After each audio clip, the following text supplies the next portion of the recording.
hear about them every day from our parents and teachers at home and at school. Have you ever thought about why using good manners is important? Sometimes we think that manners are boring, but really we're learning about something that will benefit us for the rest of our lives. We all have a hard time remembering rules when we have rules at home, at school, when we're going out, or when we're just staying at home.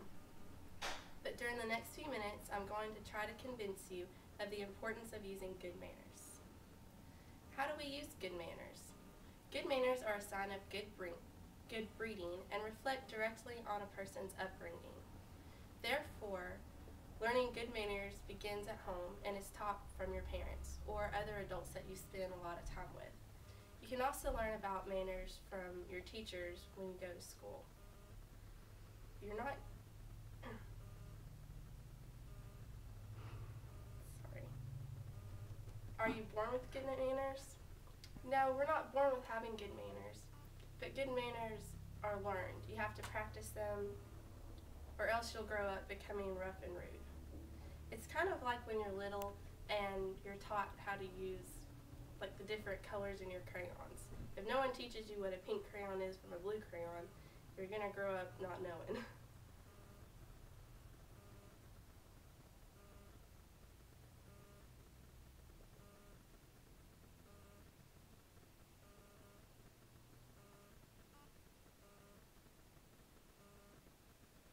What are the difference between good manners and bad manners?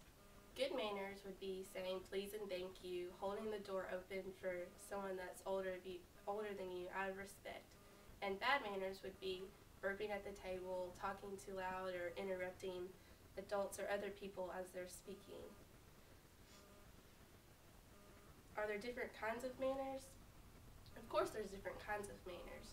You use different sets of manners when you're answering the telephone or when you're at school, in your classroom, when you're at church. There's different rules that apply to each one of those. And are manners the same around the world? No, some manners are very different in countries. Like in China, when you say hello, you bow to each other instead of shaking hands.